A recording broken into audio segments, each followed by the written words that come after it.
Amis cinéphiles, bonjour à vous, bienvenue sur la chaîne de Mister Blu-ray Vinyl. Content de vous retrouver pour cette toute nouvelle vidéo. Aujourd'hui, une vidéo de présentation achat Blu-ray. Donc j'ai récupéré quelques nouveautés, quelques anciens titres à travers différentes enseignes, comme d'habitude. Amazon, Leclerc, mon Leclerc Occasion et du Noz. Donc on va voir tout de suite ça après le générique, les amis. Allez, c'est parti!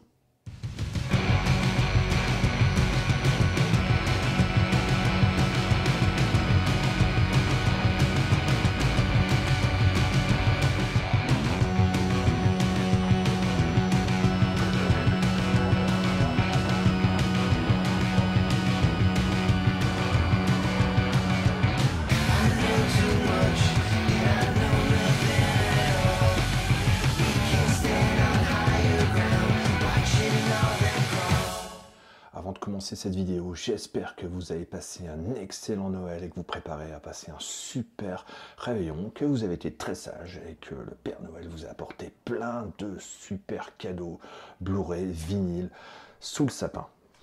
Alors, premier film de cette présentation, un chef-d'œuvre, vous allez me dire.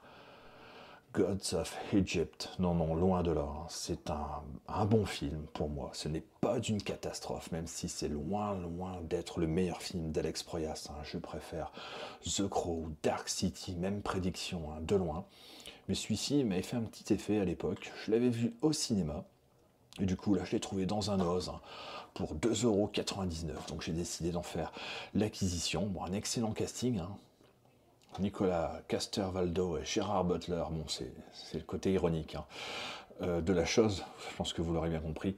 Le film est bon, ouais, sympa, sans plus. Franchement, c'est le prix qui m'a fait acheter ce film. Je ne comprends pas comment Alex Proyas a pu s'engouffrer dans un tel projet. Franchement, on voit les ambitions derrière le film, la démesure de ce qu'il veut raconter, mais bon, c'est fait avec des moyens très cheap et franchement, c'est vraiment très, très, très moyen. Donc, enfin, il ira dans la collection, comme je suis un fan de ce cinéaste. Deuxième film de cette présentation, les amis, il s'agit d'un film de Judd Apatow, 40 ans, mode d'emploi, que j'ai trouvé pour 1,99 €, avec au casting Paul Rudd, Ant-Man, et Lacey Mann, actrice que je ne connais pas du tout. Donc, une édition ESC. Bon, ça a l'air bien sympathique, je pense que c'est pas une comédie prise de tête. Crise de la quarantaine, vue par Judd Apatow, faisant suite à Clock, mode d'emploi. Mais en scène avec férocité et tendresse, la vie des cadres, l'éducation des enfants, tracas professionnels, routine conjugale, etc. Donc écoutez, ça sera la petite découverte du jour pour 1,99 €. Dites-moi en commentaire si vous l'avez vu, savoir ce que vous pensez de ce film. Donc je verrai bien. Ce 40 ans mode d'emploi. Troisième film de cette sélection, les amis, il s'agit de L'Invasion vient de Mars, un film de Tobe Hooper que je n'ai jamais vu également, pour 1,99 €. Donc Tobe Hooper, j'aime beaucoup Massacre à la tronçonneuse et Poltergeist. Je n'ai pas vu les autres films de sa filmographie. Là, une histoire d'extraterrestre apparemment, comme vous pouvez voir au niveau du synopsis.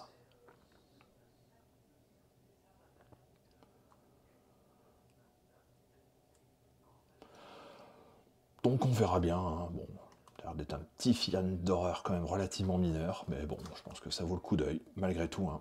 Dites-moi en commentaire si vous l'avez vu, savoir ce que vous en pensez de ce Invasion vient de Mars de Tobe Hooper. J'ai récupéré une comédie également de Black Edwards, Boire et déboire, pour 1,99 € aussi. Bon, celui-ci, je l'ai vu il y a très longtemps, quasiment à sa sortie, avec Kim Basinger et Bruce Willis. J'avais bien aimé à l'époque. J'en garde d'excellents souvenirs. Bon, j'espère que là, la revoyure, le film n'aura pas trop vieilli. Bon, c'était une comédie relativement burlesque, avec une Kim Basinger complètement azimutée. Donc, c'est du Black Edwards, franchement. Si vous aimez La Panthère Rose, Diamant sur canapé, La Partie de Partie, qui est un excellent film, je pense que vous pourrez aimer ce film, bon, qui est quand même relativement mineur, malgré tout, mais bon, un petit film des années 80, quand même bien sympa à revoir. Boire et déboire.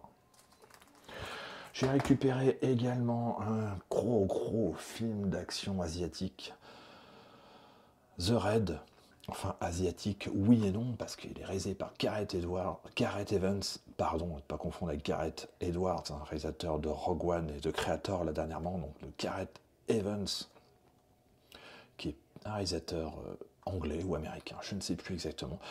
Donc là, il nous avait fait The Raid, un gros film survolté, hein, franchement, avec des scènes d'action tout simplement incroyables, hein. Franchement, j'avais adoré ce film que j'ai trouvé là dans mon Leclerc Occasion, je pense pour 2 euros. Donc je l'ai pris, hein, parce que je ne l'avais pas dans la collection. Sa suite est excellente aussi, hein. The Raid 2 est vraiment incroyable également. Là, le réalisateur a sorti un film sur Netflix qui s'appelle Le Bon Apôtre, que j'avais quand même beaucoup aimé aussi. Je vous incite à le voir, franchement, si vous ne l'avez pas vu. Très particulier, mais vraiment un excellent film. Et donc, pour revenir à celui-ci, c'est vrai que j'ai adoré ce film, franchement. Les chorégraphies d'action, les séances d'action, quand même incroyables. C'est de l'action pure et dure. On est scotché à son fauteuil pendant toute la durée du film. C'est vraiment, c'est excellent. Pour ceux qui aiment ce genre de film, franchement, vous allez vous trouver votre bonheur. Franchement, à voir, hein. The Raid, un petit classique, hein, pour moi. J'ai trouvé également dans mon Leclerc Occasion un film de Baz Luhrmann, Moulin Rouge, avec Nicole Kidman et Ewan McGregor, film que j'avais vu au cinéma à l'époque, que je ne possédais pas en Blu-ray. Donc là, j'ai trouvé une édition, hein, pour 2 euros dans mon Leclerc. Bon, je m'aperçois que c'est une jaquette italienne, mais la VF est bien présente. Donc voilà. Donc il n'y a pas de souci. Donc ouais, j'ai pas fait gaffe, hein, du coup. Mais bon, j'aime beaucoup ce film, hein. Franchement, j'aimerais beaucoup un 4K pour ce film, parce que je pense que ça pourrait être très intéressant au niveau des couleurs, avec une bonne bande son en VO, en Atmos, je pense que ça pourrait le faire, hein. Moi j'aime beaucoup Baz Luhrmann. J'avais également beaucoup aimé son Elvis, hein, qui est sorti là il y a 1 an ou 2, franchement, ça a été excellent.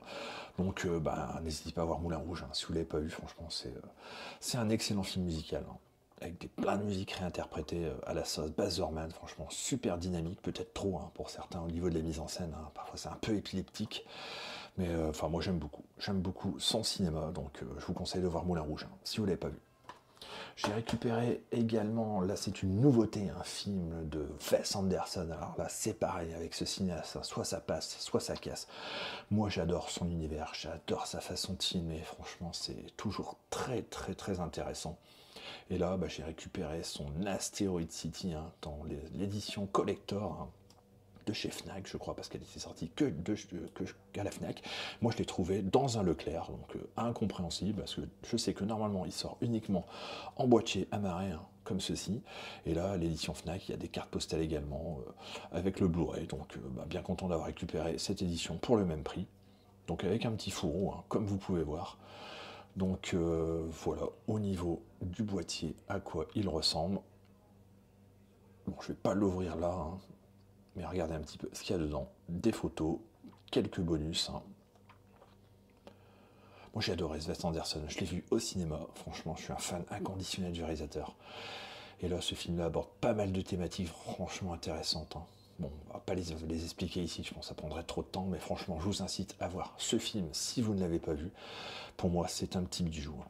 Ce Asteroid City, avec un excellent casting, hein. Regardez-moi ça, franchement. Jason Statham, Scarlett Johansson, Tom Hanks, Jeffrey Wright, Tilda Swinton, Bryan Cranston, Edward Norton, Adrian Brody, Liv Schreiber. Franchement, Maya Hawke, Steve Carell, Matt Dillon, William Dafoe, Margot Robbie, Jeff Goldblum. Regardez-moi ce casting, enfin, c'est un truc de fou, hein. Franchement, il réussit toujours à s'entourer d'acteurs vraiment d'exception à chaque fois, hein. Casting de fou à chaque fois dans les films de Wes Anderson. Donc moi je vous conseille ce film. Si vous ne l'avez pas vu, franchement, pour la découverte, peut-être que vous n'allez pas du tout aimer, et peut-être que vous allez complètement tomber amoureux de son univers filmique, mais franchement, je vous encourage à regarder cet Asteroid City. J'ai récupéré sur Amazon un film d'un réalisateur que j'adore, George Miller, film que je n'ai pas vu, Lorenzo, avec Nick Nolte, Suzanne Sarandon, Peter Ustinov, Kathryn Willott. J'en ai beaucoup entendu parler, j'avais jamais eu l'occasion de le voir, donc là ça va être l'occasion. Je l'ai pris dans une édition que j'ai trouvée à 16 € en promo sur Amazon, hein, au lieu de 19 ou 22, je ne sais plus exactement. Je sais qu'il a plus de 22 € sur la Fnac, là je l'ai trouvé à 16 € sur Amazon. Film que je n'ai pas vu, franchement, au niveau de l'histoire, donc voilà, je vous laisse lire un petit peu. En 84, Augusto et Michaela Odon apprennent que leur fils de 5 ans, Lorenzo, est atteint d'une maladie rare, réputée incurable. La LD, qui provoque une détérioration brutale et irréversible du système nerveux, totalement étranger au monde médical et scientifique. Les Odon vont se battre pour leur fils.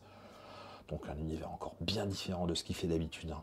Quand même le réalisateur des Mad Max Fury Road, réalisateur de Sorcières d'Eastwick, des Babe, des Happy Feet, franchement, toujours des univers très très différents. Donc j'ai hâte de voir ce qu'il va donner dans ce genre de film un peu mélo, quoi. Avec un excellent casting, hein. Donc je pense que le film doit être très bon. Donc ceux qui l'ont vu, surtout n'hésitez pas à mettre en commentaire ce que vous avez pensé de ce film. Je vous montre un petit peu au niveau des langues. Hein. Donc voilà, bien content d'avoir récupéré ce Lorenzo de George Miller.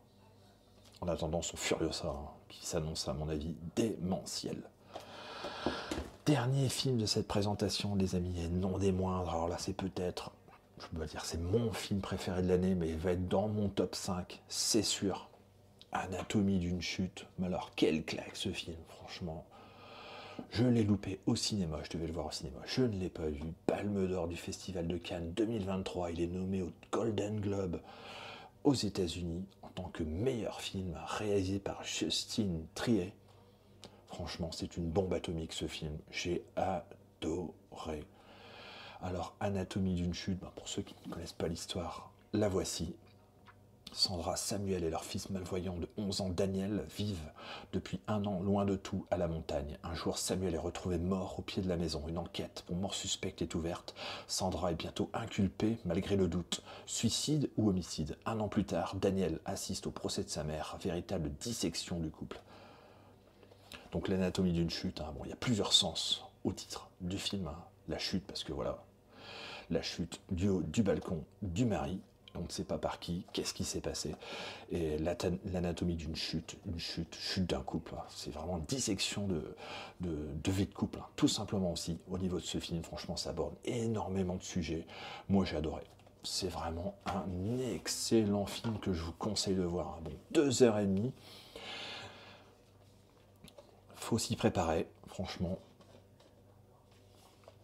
Voilà, au niveau des disques, hein, donc on a le Blu-ray et le DVD.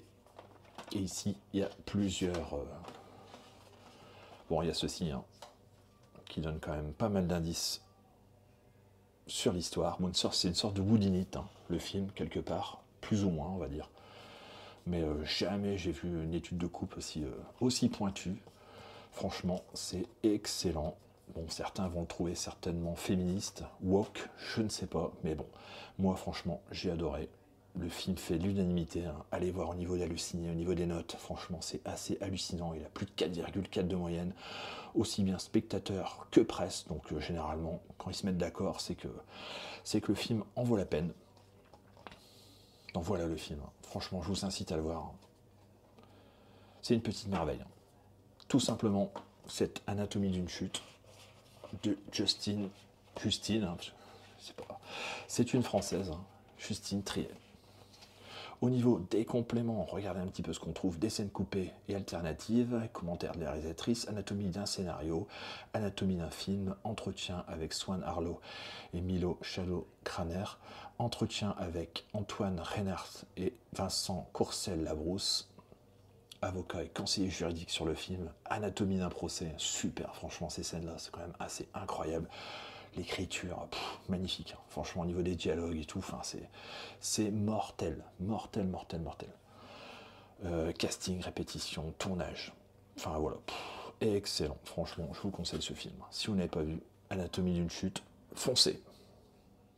Eh bien écoutez les amis, ça sera tout pour la vidéo du jour. J'espère qu'elle vous aura plu. Surtout n'hésitez pas à mettre en commentaire ce que vous avez pensé de cette vidéo, si vous avez vu certains des films que je vous ai présentés. Hein.